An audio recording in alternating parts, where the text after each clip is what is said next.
Welcome to the Reclaim Your Health podcast. This is a show where we have discussions about thriving in life, even with a chronic illness. I started this show because over half of the United States population has at least one chronic illness, whether that be a physical or a mental condition. And it is my goal to normalize talking about health and wellness while considering that most of us have an illness with that. So, um, thanks for joining and thanks for listening today. As a reminder, chronic illness is just an illness or a disease that has lasted for at least 12 weeks. And if you have a chronic illness and have figured out some ways to still enjoy your life with your condition, and you want to be an encouragement to someone who is going through something that you're going through or have went through, and you want the chance to just share your story, I'd love to have you come on the show. There is now an option. I'm really excited about this. There's now an option for you to come on anonymously. I realize that with our illnesses, sometimes that's very personal, and we don't always share that with friends, families, acquaintances. But you want to be encouragement to other people. So I have figured it out to get you to be able to still come on the show. If you don't want to share who you are with the audience, I mean, I will still know who you are, but I can keep that information protected and have your episode air anonymously. So if that's what's holding you back, you not wanting friends, family, or your job to find out about an illness or a condition you have, I have ways to keep you protected in that way. So please still book, and you'll get an email from me where you can let me know that you would like to come on anonymously, and we will make that happen. I will, as always, leave the details in the show notes. So please take a look there if that is something that you are interested in doing. And then, of course, you don't have to be anonymous. I would love to see your face, and I'm sure the listeners would like to know your name and face too. So either option, both are welcome. Now let's get into today's topic. Today, we are going to talk about rediscovering yourself after a disruption in your life. Some of us have had a chronic illness, for as long as we can remember. So, for example, I have had asthma basically my entire life. Like I don't, not literally, but I don't remember a time not having asthma. I've had it since I was a kid. So that's just something that's always kind of been part of how I live my life. But then sometimes illnesses come on later in life. Maybe you're somewhere in your adult years, or you've already made the plans for your life and you feel like you already know who you are, or you have created the family you wanted, or you're starting to create a family. Maybe you've even taken risk in your career and you're trying to get somewhere career wise.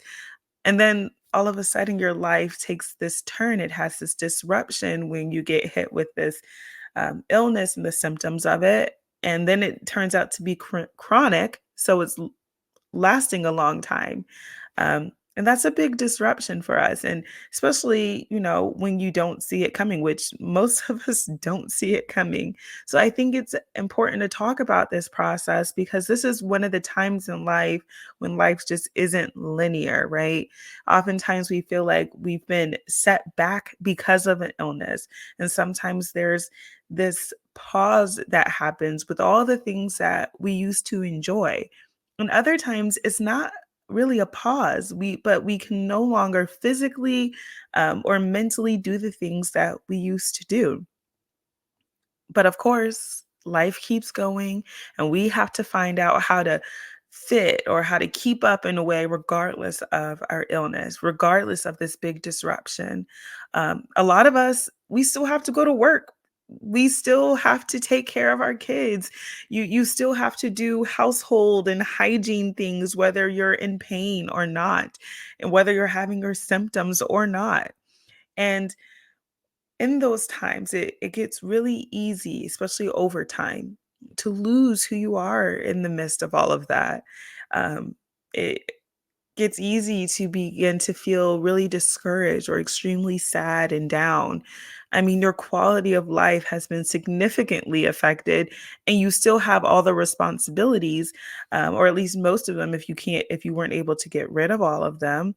So it makes sense to feel your feelings, whether that's angry or sad or upset or scared or frustrated, maybe even jealous or bitter. I mean, a lot of feelings come up when we're dealing with a life disruption, right?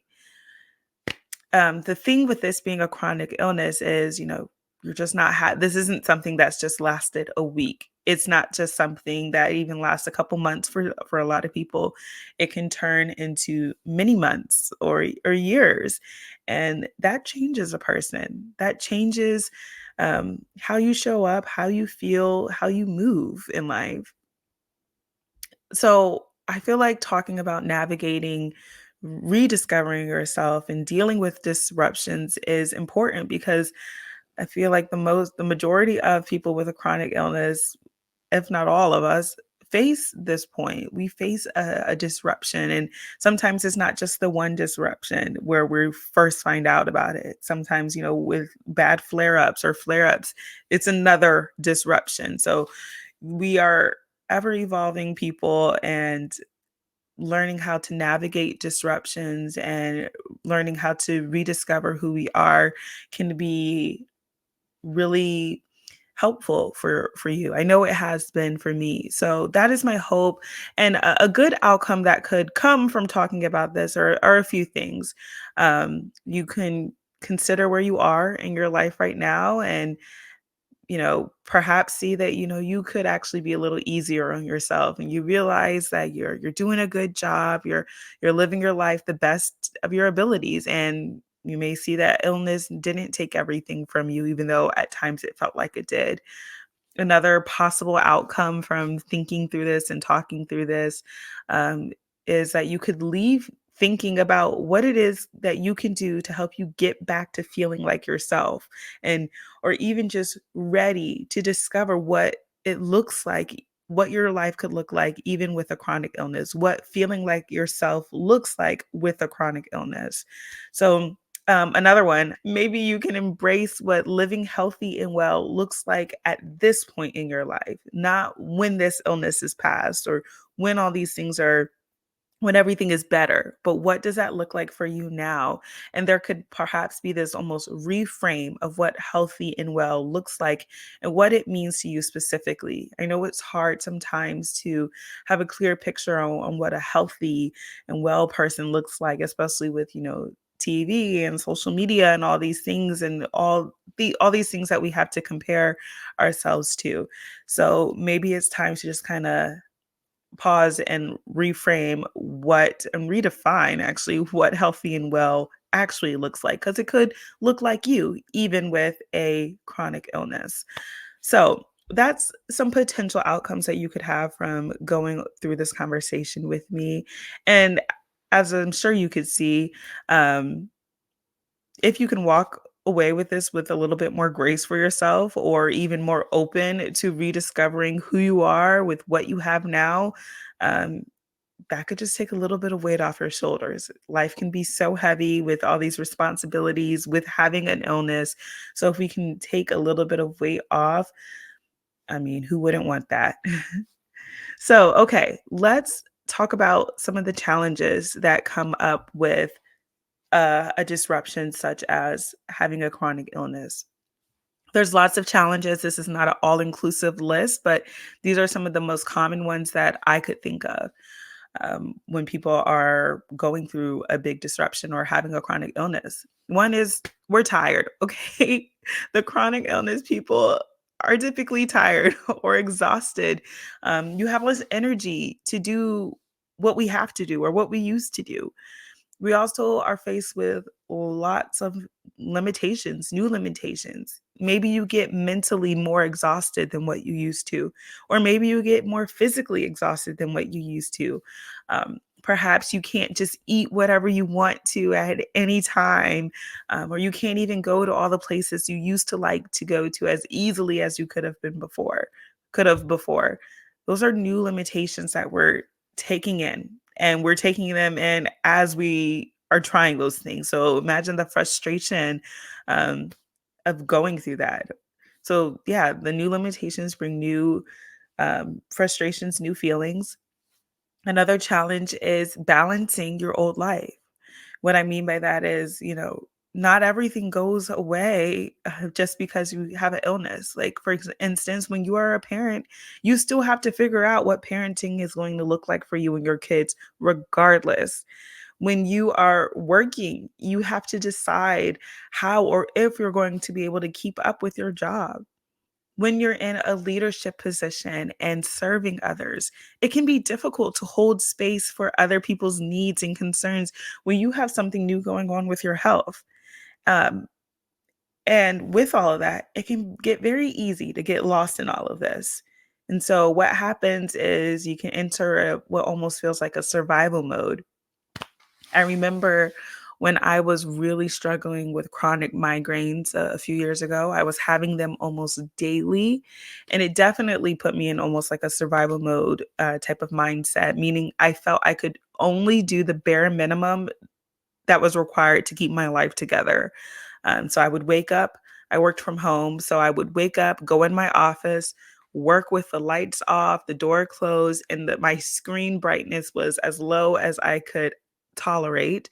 Um, and as far as eating, I would just eat what was easy and available and go to bed. That was pretty much my routine for a while when my chronic migraines were just at its peak. And this went on for a while. And of course, I felt frustrated. I couldn't enjoy the things that I used to do. Migraines are very painful.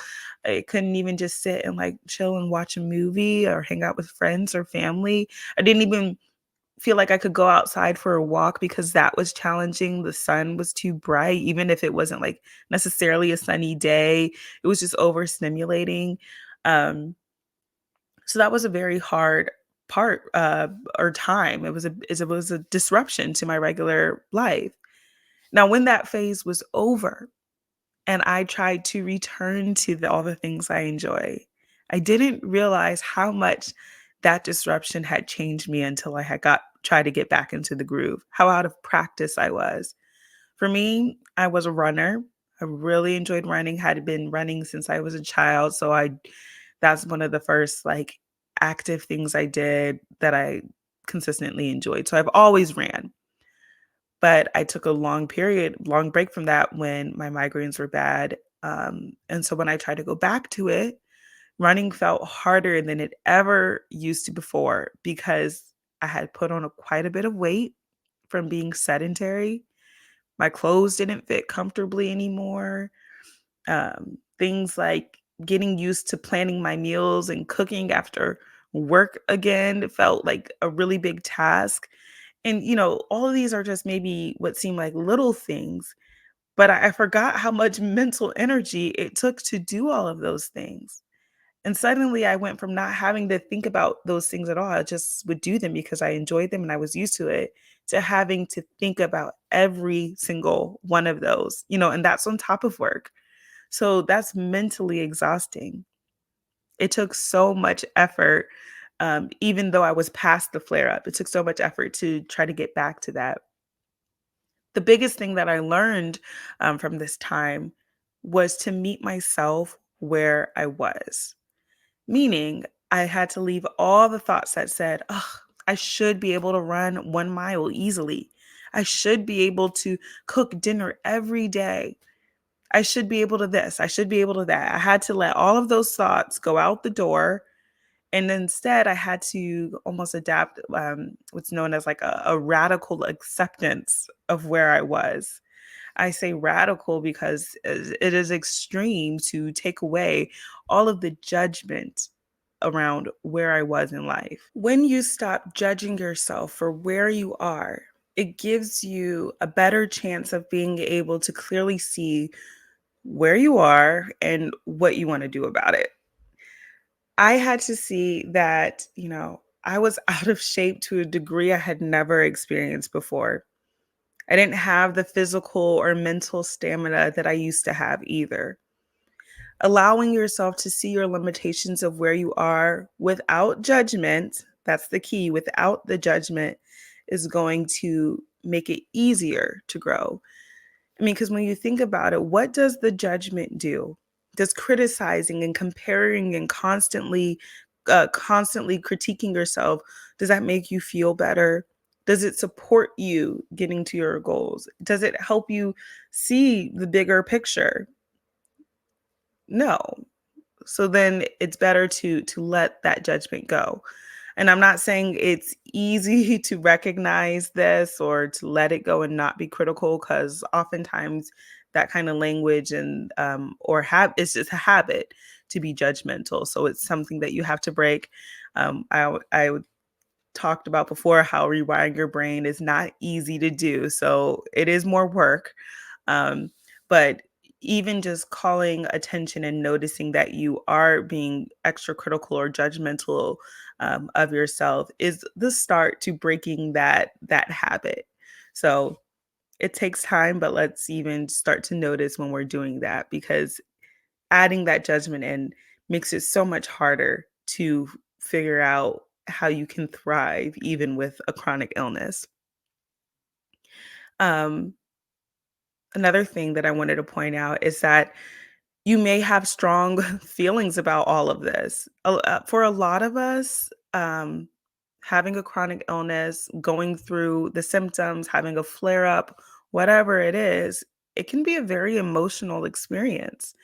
Realizing that you can't do what you used to do, or you're not as capable of what you used to do, yet you still have to find your way of fitting in this world. That can be emotional. So, feeling angry or frustrated or sad or overwhelmed, or again, whatever feelings you're experiencing, that's the human in you. So, when I say I had to meet myself where I was, I mean, I had to realize that what I could and couldn't do at that time, and experience the feelings that came along with that without the judgment. And that became a turning point, because once I was able to accept this, I was able to have clearer insight on what my goals should be and where I wanted to go. So prior to taking all that judgment away, I wanted to just jump right into my usual run 3 miles. But when I accepted that that was not an option for me at that time, I was able to start with a more tangible goal without judging that. Sometimes it's like, oh, okay, I can't run the 3 miles. And yeah, that can be disappointing. I'm not saying you can't be disappointed, but it was more helpful for me to consider that, okay, maybe I need to start smaller and realize that it's okay with starting small. I don't have to judge that I can only run half a mile right now or a mile right now. Like, less judgment there equals more support for you. And it turns out that I had to work up to even being able to walk 3 miles again, y'all. So I really had to reframe and reset my expectations. And while the overall goal for me was to still get back to running, I was able to lean into where I was and rediscover myself. When I took the time to do that, it turned out that I didn't just enjoy running because of the run. But for me, running was not only thrilling, but it was a way to enjoy fresh air, to decompress, to be outside, and have undistracted conversation, because I used to always run with a partner and we would talk. I didn't notice that those little things contributed to what made running so enjoyable for me.